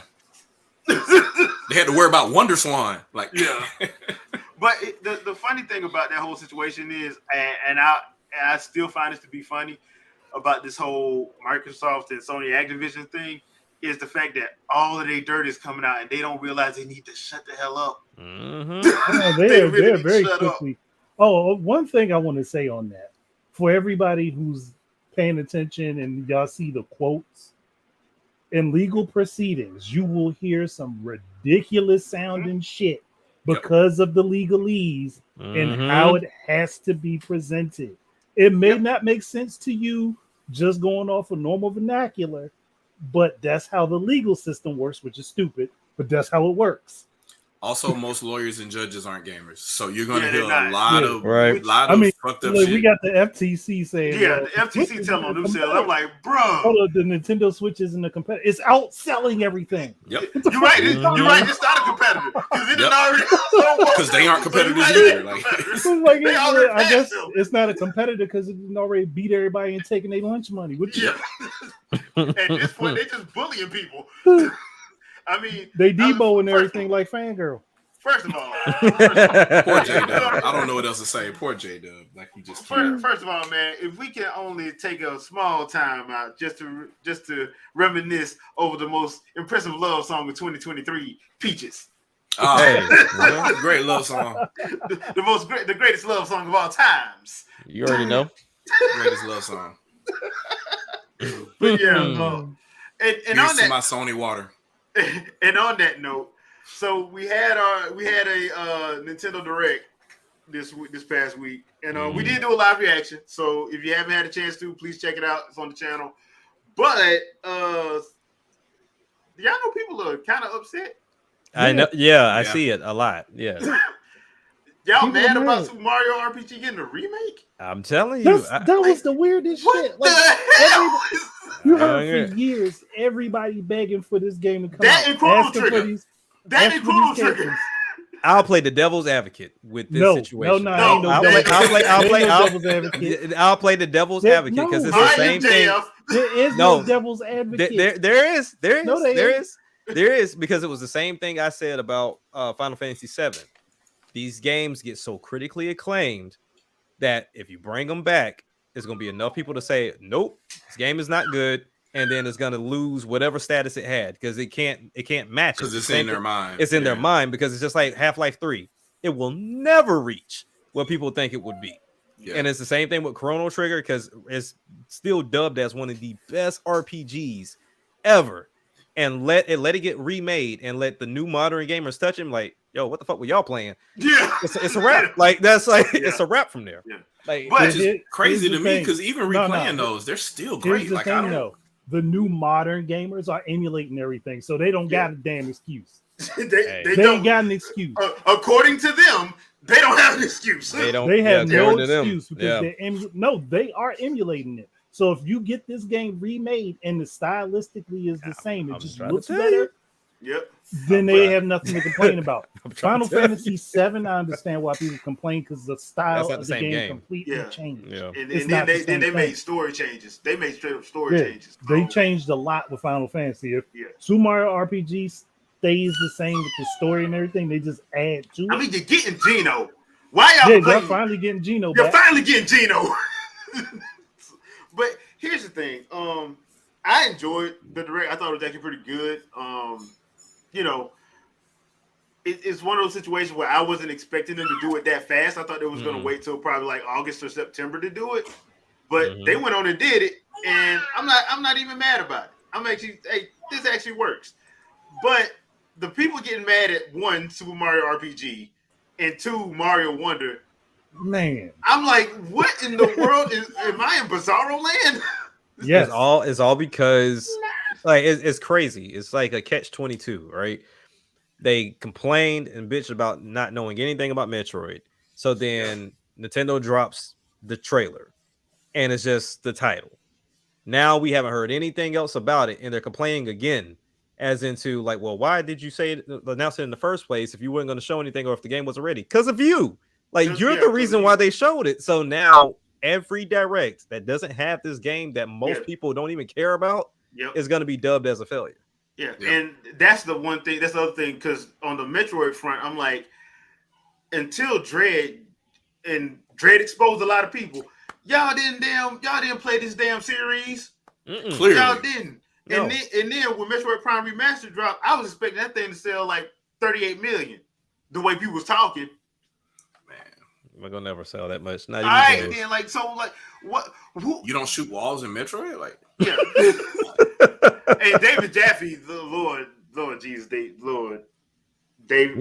just shut the hell up. But that was just that was just crazy. But I enjoyed the hell out of it. And according to our latest poll on the Winging It community tab, 58% of y'all loved it as well. go poll. Like I told you, it got a 5 out of 10 because of two reasons with me.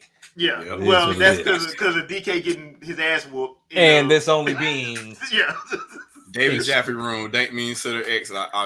Legendary comment. yes. But I will say though, this has been getting a lot of love. Like I've seen other outlets start posting it, so maybe.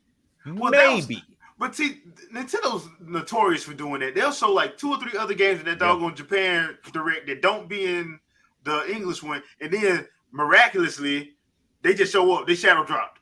Now, I would say I wouldn't be surprised if this one shadow dropped. The other one that they showed seems like a fun game, but I know it would never come here. It was like what, 4 player game to where it's like 4 schoolgirls and you're pretty much just running through these random events. It's like a race, but you running through running through malls and running through like grocery stores and different things. It's a crazy game. It looks like fun, but I need this one to come, like for sure.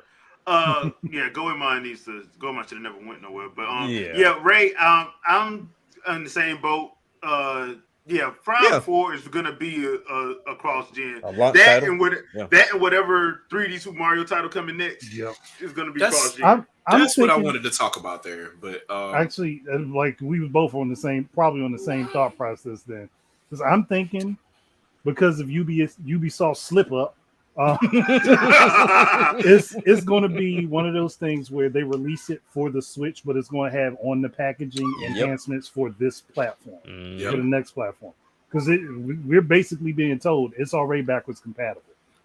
So basically, I really think that like, so people were talking about, and Nintendo has nothing to show for the rest of the year. I'm like, you realize that it goes without saying that Nintendo's successor right now, right, is going to be backwards compatible, right? Right. So now that being said, of course they'll have stuff to show for Switch or whatever, because all these games are going to be cross-gen. Right. So why wouldn't they show a whole lot more and they just don't say what platform? They'll just say, hey, there's more to come for Nintendo Switch, wink. And then they show you games and you see these games, great. And then also they are launch titles for the new... It just goes without saying, man. So, like, and I believe some of them, like this Princess Peach game and that Luigi's mentioned too. I think that's going to be like digital for the next one too. I don't see them not doing that. Me either. So I don't. Yeah. I didn't expect Nintendo to do this direct this early. I thought they were going to wait until like September. August or September. Yeah. I think they'll have another one. Yeah. And so when they did it, I'm like, if they do this and it's really going to be this long, almost an hour, they got to show some games that are going to be on the next platform. They just won't say that. Correct. That's what that is. Yeah. And sure enough, they're just like, yeah, here's a whole bunch of games coming out. Well, and we got games coming out 2024 and the end of 2023. And I'm like, they're being very coy about like how they're showing these games to you. So and we already know, like, even with Switch Sports and stuff like that, they're baking in whatever upscaling they're doing in the game because they're getting ready. So my thing is, I'm and I mentioned this before. So a couple people asked me on Twitter, how is this system going to work? And the other comment that we were addressing, I believe Nintendo's using their own upscaling solution for with AMD to use for offline. So whenever you're playing on the go or what have you, it does its own internal upscaling and it's still not rendering stuff at. Why would you want 1440p in your hand, right? No. So you can upscale to whatever hurt. Yeah, just upscale to whatever the screen resolution is while you're on the go, and that'll be offline upscaling. Yeah. And then DLSS if you're take care of the rest. Yeah, and then take care of the rest. So Trinell, you are absolutely correct. Don't forget to boycott each one of these games. Oh yeah, specifically right. Super Mario RPG. Yeah, that one needs to be boycotted. Yeah, that one needs to be boycotted so they can make bank. At this point, Nintendo's doing this on purpose so they can actually make bank. I'm betting they're like, okay, so which game needs to get boycotted because we need to make bank. Super Mario RPG can get boycotted. Show make it look like a Link's Awakening.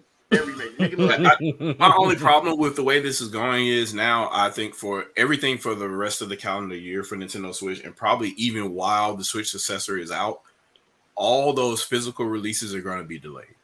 So there'll be an eShop version first because of the piracy. But they've been doing that anyway though, so you should already be ready for that. But there's still some Breath of the Wild is a worldwide release, right? So that cart got out. It was going to get out there because some distributor somewhere was holding them in a warehouse and they snuck a copy or two and then somebody takes it home and then they upload it wrong. Look, man, I done worked in a warehouse. That stuff happen all the time. Like people be like, this is refurbished. So I expect it to be a month, like they'll announce a game or whatever, and they'll say physical version coming later or whatever. Especially for Switch right now, because they know exactly how to extract all that. Now, as far as the new system, you could do day and date because it's going to be new technology, new encryption or whatever, right? But for Switch, I think they'll probably be like, hey, on eShop like today, and if you want the physical version, wait 30 days. I expect that to happen probably until Switch is gone. I for major releases, I expect Nintendo to continue doing that. So I would, I hate it for my, because I'm a physical guy.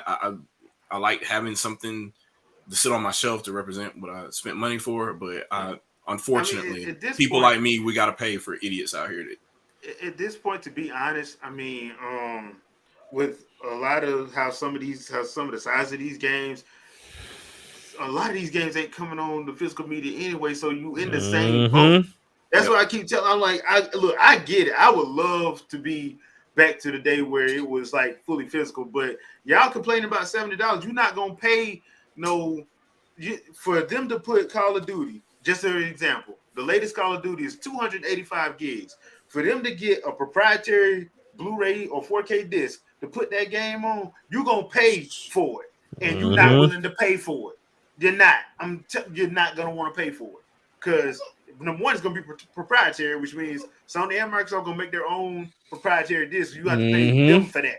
Yep. For that physical media, for that whole game to be on that disc, you're not gonna want to pay for it if you're complaining about $70. You're just not. So let's just cut the BS right there with that. Secondly, all these games got to be installed anyway, so your disc or whatever you're using is basically just a license key to say, hey, CD key on this game. Yep. So it's installed anyway. So why my whole thing was, why am I paying for a box for nothing? Basically, I might as well just download the game because if they cut the server off, we in the same boat. Regardless.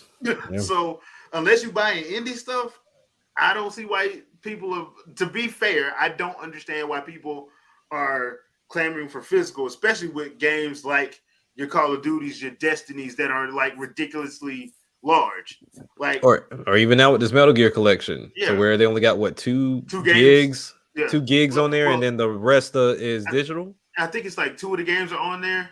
No, they were saying like 2 gigabytes is on the cart, and then the rest is digital download. Digital, yeah, it's wild. So yeah, I mean, bro, it is what it is. I mean, the size of these games, I don't know what to tell you. I mean, ain't nobody trying to. The whole game's not coming on the disc no more. They're not coming on the physical thing no more, unless it's like an indie game or something like that. Like then, yeah, like the cart for Streets of Rage 4, Teenage Mutant Ninja Turtles: Shredder's Revenge, yeah, that's gonna be on there. The cart for the Cowabunga collection, all those games are gonna be on there because that's what under 5 gigs. Right. So yeah, that's all gonna be on there. But when you start talking about Mortal Kombat, you start talking about Destiny, you start talking about Call of Duty and Final Fantasy VII Remake and Starfield. Like, people are mad about the Starfield situation. I'm like, what did you expect? That game's gonna be like 100-something gigs. I will say this though.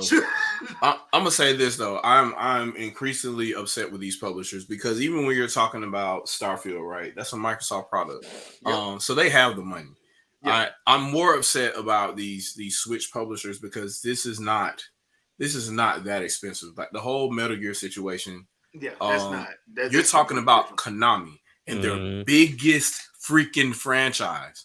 You can afford, because you know you're going to get the money back. You can afford to either do 3 separate carts or do one giant 32 gig cart or 64 gig cart at this point.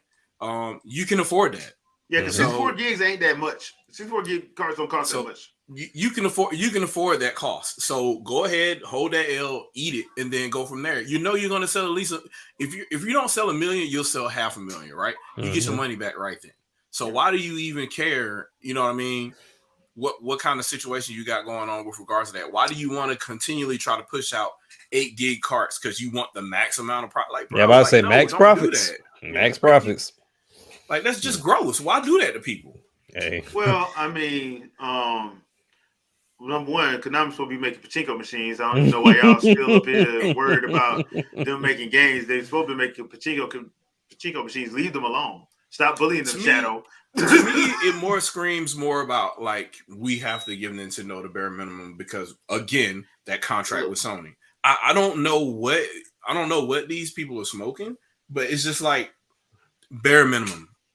It was the same situation with Wii U where they're like, hey, yeah, we've got our third-person shooter on Wii U. It's great. And we got Game Pass support and all this other kind of stuff. But DLC only comes out on the other platforms. Not DLC comes first on the other platforms. It don't even come out for Wii U. Like, what are we doing? Mass Effect 3 was that was egregious. Yeah.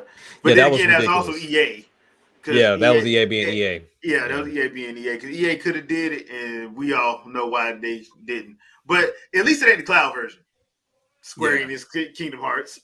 That's another thing. Do y'all see that continuing with this next system? No. The cloud versions? No. A lot of that stuff can run locally on Switch now. Anyway, it's just they don't want to pay to develop. It's just easier for them to run their jank code from a cloud. To be fair, for Square Enix, they probably honestly can't afford it outside of what they already got worked on. They probably can't afford it. Capcom, there's no excuse. Because once Capcom got that Resident Evil engine working on the Switch, there was no excuse after that. Yeah, no excuse, though. After that. Port the games. Yeah, port the games over. Like, you got this. It's your engine that you're using. And when they're using it and they're using Resident Evil engine for the for Street Fighter 6, there's no excuse. Nope. There's none. The biggest postmortem that explains a lot of the issues that people had with Wii U was the postmortem for what's the name of this game? I can't think of shit. I keep wanting to say Deus Ex. It's not Deus Ex. It's the game with 2B. I can't think of Nier Automata. Yeah. Nier. So they spent the majority of their time trying to convert their sound engine over to Switch, and I'm like, it has its own DSP, but for whatever reason, they wanted to run it on the CPU. So they were using the SIMD task on the PS4 to run this certain code for sound or whatever, right? And they converted it to work in Neon on which is Switch's SIMD CPU how can I say this? Is their own version of code inherent to the CPU there, right? So they went and said, hey, look, so for floats on Switch, we're going to convert to Neon, and it's going to do these certain things for audio. That was the biggest thing that was affecting frame rates on that game. So something you don't even see visually, because you think, oh, well, the graphics just can't blah blah blah. No, it was the sound. Yeah. And once they got over that, everything else worked the way they expected, and they went from there. So we know these things to be true similarly for Wii U then at the time, because that CPU didn't even really have the type of SIMD float performance that they wanted then at the time. You would have to do that stuff on the GPU and then convert it over, have it sitting in main memory, whatever, before you get the result that you want. And developers didn't want to adjust to that. Why people won't say that now is probably the biggest fallacy to me. And that's why we won't ever be those people that will interview developers. So they say, oh, well, yeah, we can't, it just doesn't reach the vision. Oh, okay, could you elaborate on that? What exactly is not happening? Oh, well, we can't get this to work on blah, blah, blah. Oh, okay, what issues are you running into getting it to work? Oh, well, we can't do this part on here. Oh, okay, well, why don't you just run that on the GPU? Because it's a general purpose, like, you can just run general purpose code there. Like, think OpenCL. Run your own version of OpenCL on the system and see if you get the result fast. I can't speak on that. So let me talk to the publisher. We would never do interviews with you again. Bye. Nope. Because at that point now the feet are held to the fire of the person that created the game. Because what you're telling me is this fixed hardware that doesn't change at all, and you knew exactly how it worked or what it was supposed to do in front of you. The SDK doesn't change. Like, it's still gonna garbage in, garbage out. What you're telling me is you put garbage in, and then you just look at them. You put garbage in, and that's it. So because I'm looking here and I'm like, I got a whole open world game working on this same platform. You're talking about they can't handle your vision in 1 gig of RAM. And then you continue to tell me that it can't happen in 3 gigs of RAM on Switch because vision. Mm-hmm. I don't. Well, we're running in 4K and 60 frames. Like, oh, okay. So, is your game on PC? Yeah. Oh, okay. What are you doing for PCs that have weaker graphics cards that are older? Oh, well, we just have different toggles on there for the. Oh, okay. So what you're telling me is that game can run at 720p. Yeah. Okay. It can, right? Oh, yeah. So there's consoles that run at that resolution too. You're gonna port for. It doesn't fit our vision, but your vision is in 720p on PC. Right. Look, man, we just ain't gonna put the game on. Yeah, I mean, to me, I would respect them more if they just did that. Like, yo, we just don't want to. Just tell me, look, we didn't get paid to do it. Correct. That part. Simple. We did not get paid to do it. Or we legally cannot, which is... There you go. But that would be NDA territory. Could you? I mean, would that be NDA? Because you didn't tell me who. That would still be NDA because the contract... Because now you're talking about exclusivity. You can't mention it if it's part of... Yep. Well, even if it's partial exclusivity, like, you can't mention... I mean, why do you think we started getting all of these ports like Tales of Symphonia and all these other games near Nino? The deals expired. Yeah, that and the fact that like all this stuff started coming out, Sony ain't looking too good. Mm-hmm. Sony's not looking too good as far as in their quest to be the saviors of gaming. As far as it responds. Also, Japan is you watch your mouth, sir. Because kind of similar to what FL21 ID said. There is no way Final Fantasy 16 can flop. Damn it! Like, the SSD is the reason why that game is going to succeed. Yeah, it's on because it's on PC. And you can play it on PC later. You can still play it on the hard drive. We talking about Devil May Cry 16? I mean, now, why are you making fun of Bayonetta 16? Why are you making fun of Bayonetta 16? Man, Baby's first Xenoblade game. That's actual change 16, bro. What you going on? Yo, like, for everybody that hated Bayonetta, I better not see you playing Final Fantasy 16. Not at all. Not Astral Chain. What's that? Okay, pay attention. Now, what does this do for Stellar Blade then? Because this pretty much that pretty much killed that. Because I saw something about Stellar Blade, like that game's not even close to being done from what they were saying. Yep. From what they were saying, because it was originally supposed to come out this year. Out. Yeah, because it was supposed to originally come out this year. Yeah. And RJ with the comment of the month. I feel you over there. That's what I'm talking That's about. true. I got my Sony water. That's what I'm talking Sony about. for the win, Sony baby. always wins, baby. just Sony win, for baby, the win. My man Triple M there though ain't right. 8 gigabits of RAM. Hold on. Let me put my God of War edition in the view there. Got to it up. Of ramming. 8 gigabytes of ramming. I mean, 8 gigabytes of ramming. I mean, and all the TD flops. Yep, there you go. Oh man. Just so you know, there are ponies in Breath of the Wild and Tears of the Kingdom. So yes, they are. They're not Sony ponies though. Yep. Right. Now to talk about They're also unbranded. with the direct, one game I expected to see was Deca Police. Like, why? Yeah. Where is that game at? That's why I think there's going to be another one. That's Okay. why I think there's going to be another one, probably in September, October, because I think that game's dropping sometime in the fall. Yeah, because I expected to see it pretty soon, but I mean, did they put a date on it or no? No, but the placeholder I saw was like Q3 and Q3, which that would be around September, October, somewhere. Usually Q3 games would drop usually September, October, somewhere in there. I don't need it to be October. We already got stuff in October. Yeah, we got a lot of stuff coming out in October. Yeah. The back half of this year is actually going to be a lot. Yeah, because I didn't even realize that somebody pointed out Mario and Spider-Man dropping on the same day. Mm-hmm. Yeah, same. I was like, ooh, I feel bad for Spider-Man. I was like, wow. I feel so bad for Spider-Man. Like, I mean, yeah, because what's gonna happen? Look, y'all know. Sonic is at least going 3 days ahead. Yeah. Yeah. That's what I'm thinking. What's gonna happen is there's gonna be another direct probably in September, probably middle to the end of September. We're gonna get the rest of those release dates. If Deca hasn't been pushed back, which I don't think it will be, they're probably gonna put the release date then. But right now, it's looking like it's probably gonna be. Because I mean, and now it's crowded. Because at this point, there's or they can push it out in November. November ain't crowded, right? But my thing is like, there was 2 games. I'm like, okay, they've been shown, they look good, and I would like to see them at these directs. Deca hadn't popped up, and then once again, like I mentioned in the last show, AEW. Like, why is nobody showing this?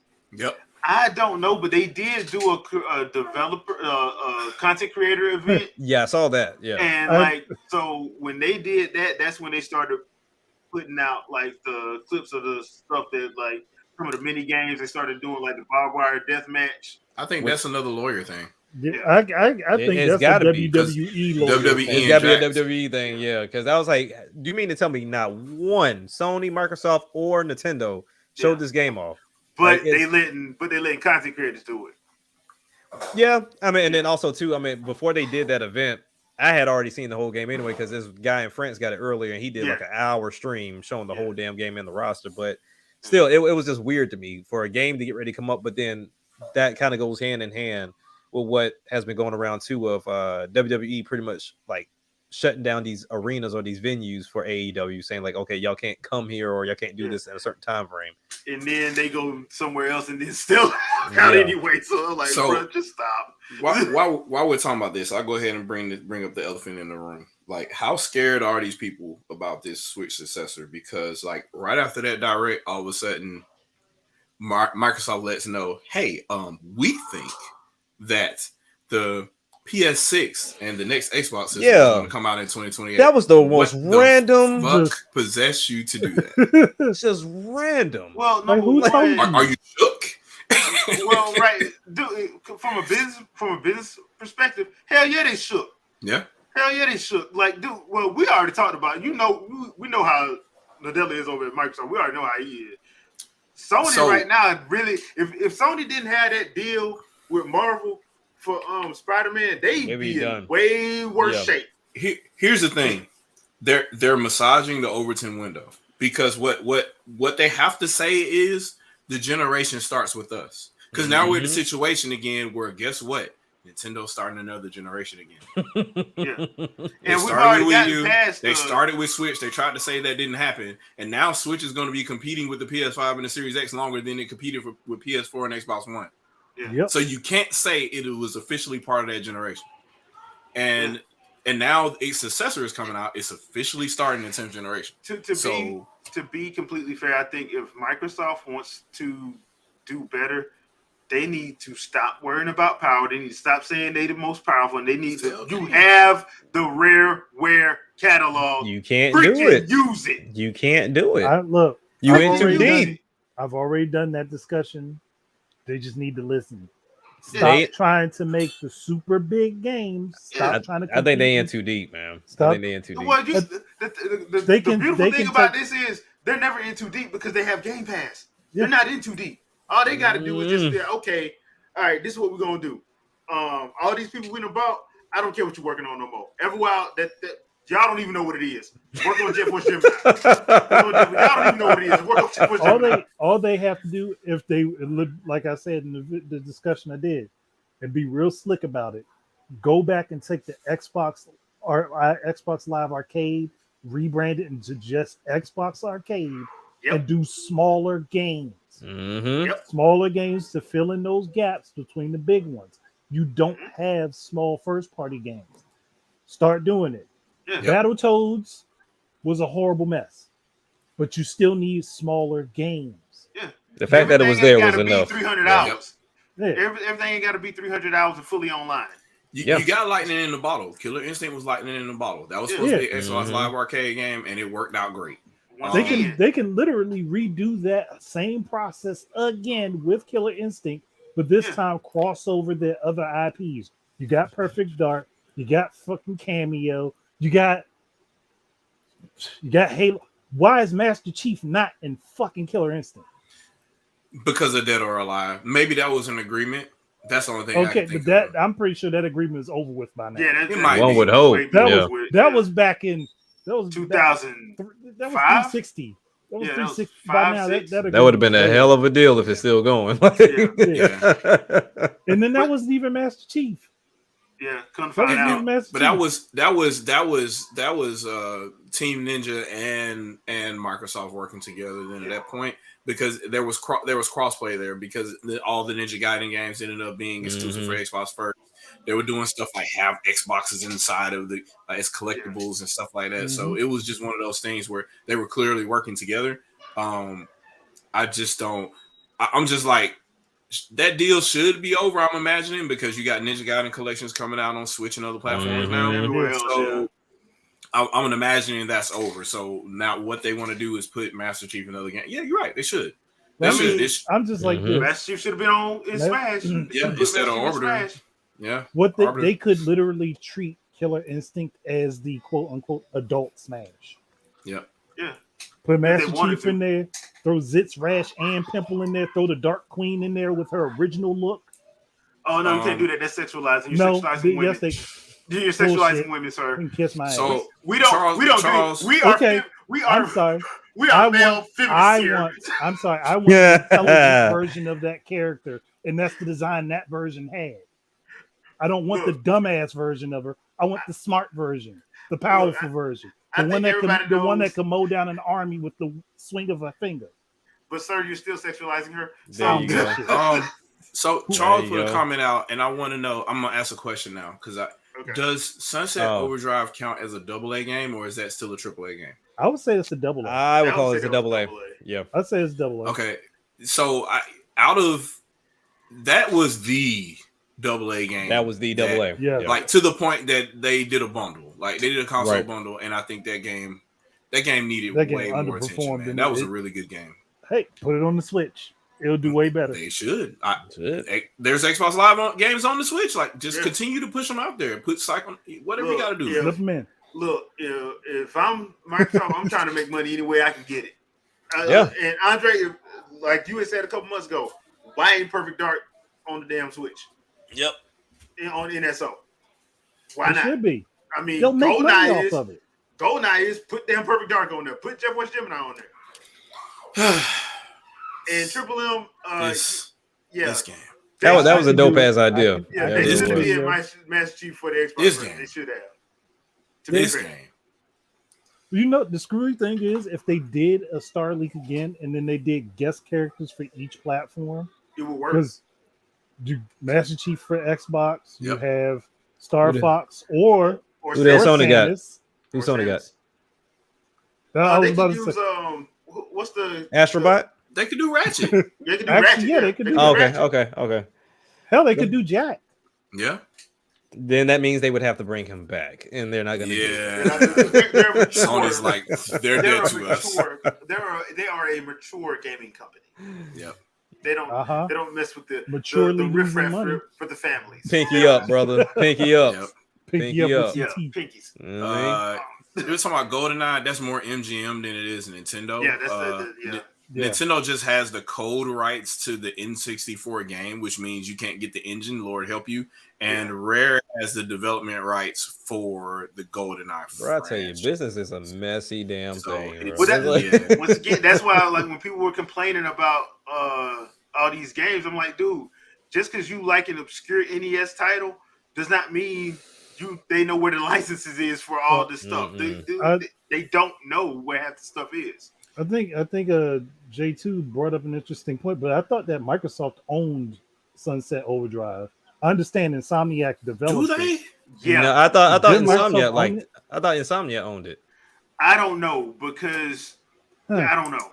I don't know. Or no, they may have just funded it. Yeah, I swore that they owned it. I don't know. Maybe I'm wrong. because I remember.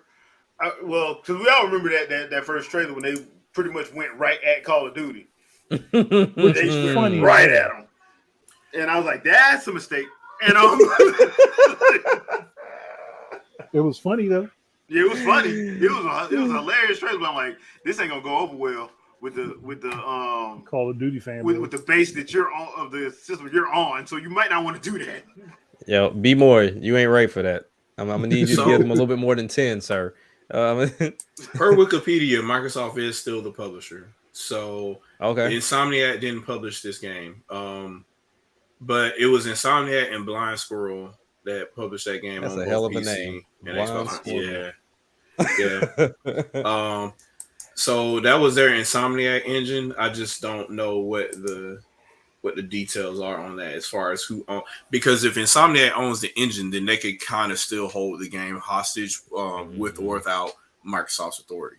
Yeah. So Microsoft says, "Hey, look, we want to port this to this," and they're like, "Well, not using our engine, you ain't."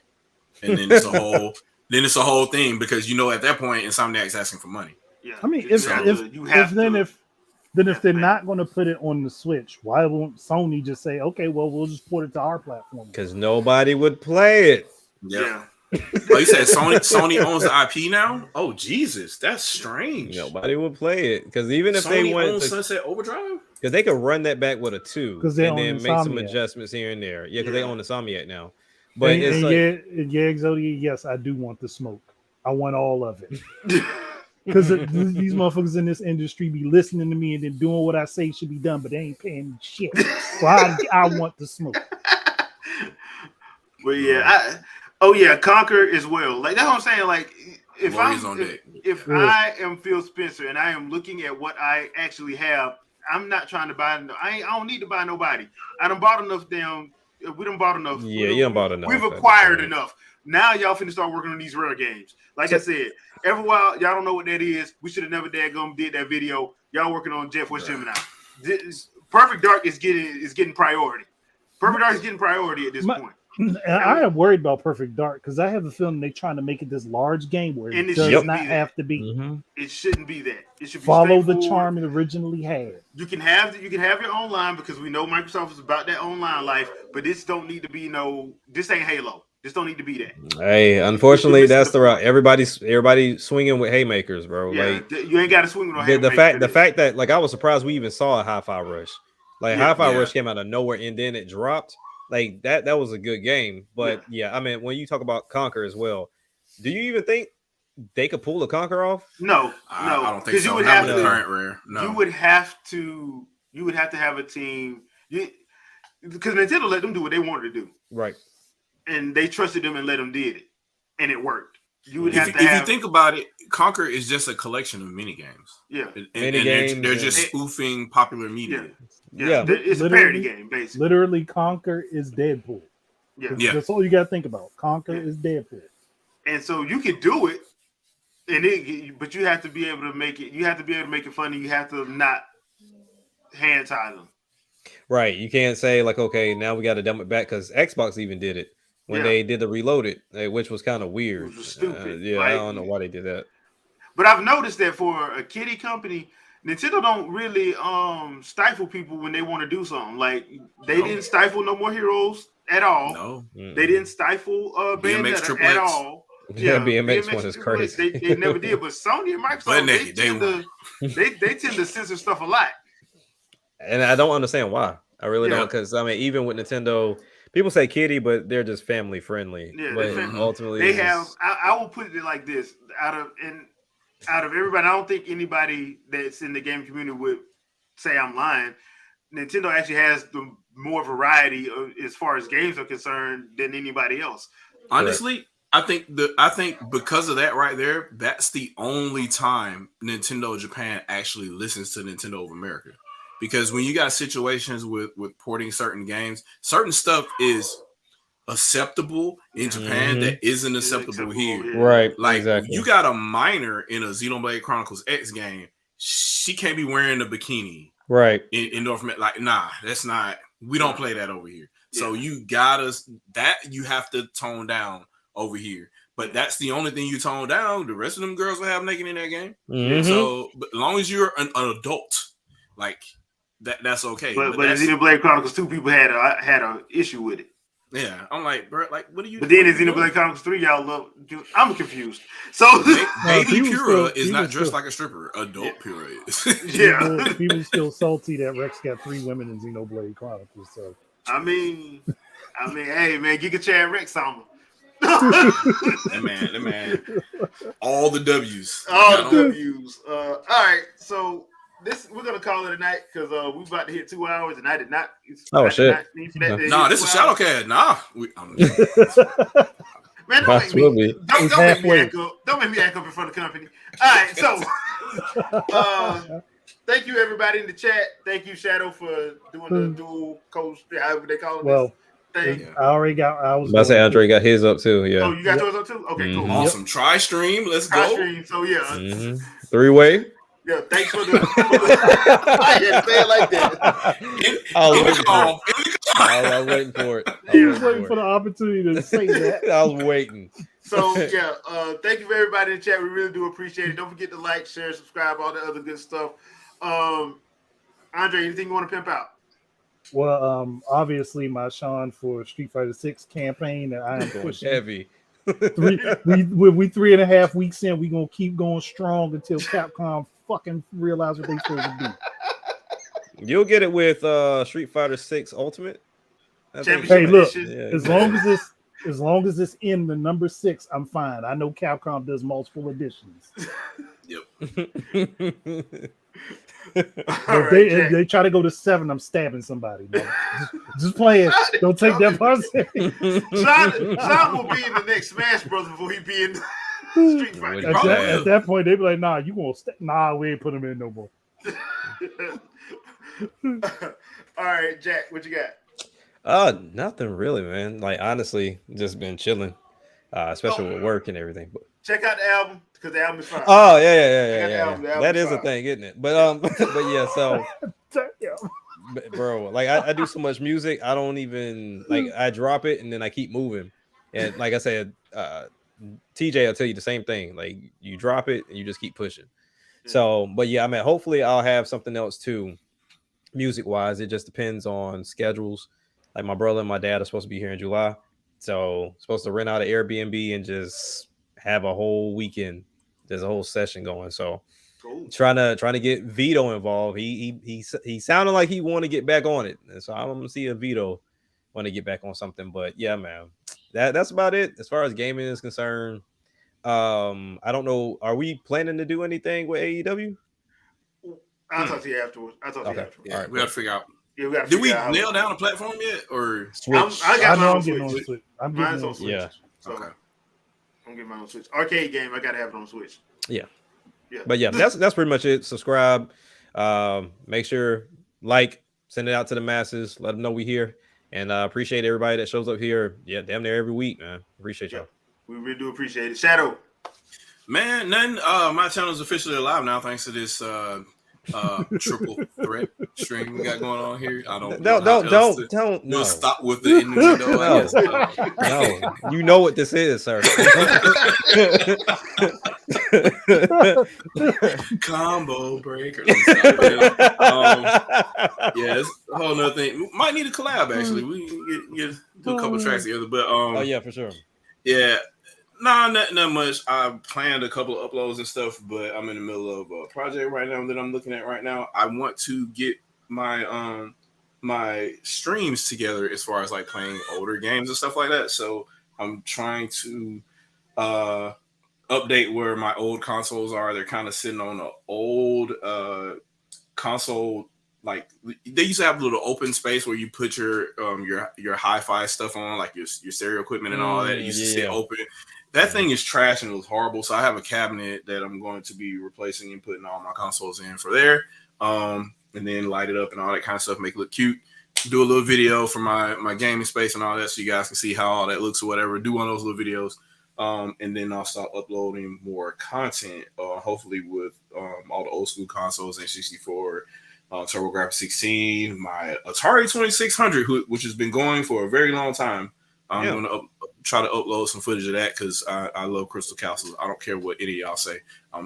That's my game for that system, and I will rep that until I die. Gotcha. But that's pretty much what I have going on. So that's been the hold up for a long time. Me doing that, getting the furniture ready, modifying everything, and cleaning up some really old consoles that have a lot of stuff inside of them that I cannot recognize. So once I clear all that up, give them new contact paste and all the other kind of stuff and whatnot, so the CPUs aren't running hot. I'll update all that, and then my channel will officially be undead, I guess. So other than that, you play games to have fun or to impress other people. Impress other people. Impress other people. Like, is this really a question? Right. Get it together, Shadow. Shit. Thought you knew us. Yeah, they gotta impress other people. First of all, Gamer score. First of all, glory to Master Koga. Always glory to Master Koga. But well, gonna be playing AEW Fight Forever this week sometime. Probably Friday, 28th. Saturday. And we get a day early, right? Yeah, we get a day early. So we'll probably be doing that. Check the channel. I have been playing Astral Chain and Scarlet Nexus, and I'll probably keep doing that this Astral week. Chain game. Yeah. So got back on it, and I'm like, you know what? This game is way too much fun. So I will probably be playing some more of that as well. Fresh Take is back. Me and Vicky did the first episode of Secret Invasion. So you can check that out on the channel as well. We'll be back Sundays at either 10 or 11 a.m. I can't remember which one we wanted to go with. I got to talk to her about that. But we'll be doing that on Sundays because I think Ahsoka is after this. So we'll be alternating back and forth between Star Wars and the Marvel stuff for Fresh Take reviews on Sunday morning. So yeah, that's what I got. We will see you guys. Wait a minute. Next week is July 4th, ain't it? Is it? Next Sunday? Next week. Yep. Shoot. Okay. Check the community tab. We'll keep you updated on if we're gonna next have Sunday is tonight. July 2nd. Yeah, that's July 2nd. So yeah. It's close. It's close. So check the community tab on YouTube and we'll let you know if what we're gonna be doing. Yeah, we'll let you know. I'll barbecue and show the video to Fat and Super. That's don't do that, man. Yeah. Don't start wrong with that. But once again, everybody, thank you for joining. Thank you for commenting. We really do appreciate it. We appreciate the love. Don't forget to check us out and make sure we subscribe to everybody. And we will see you guys later this week because we will be playing AEW Fight Forever. So we will see you guys later this week. So peace out, people. Have a lovely rest of the evening. Peace. Peace.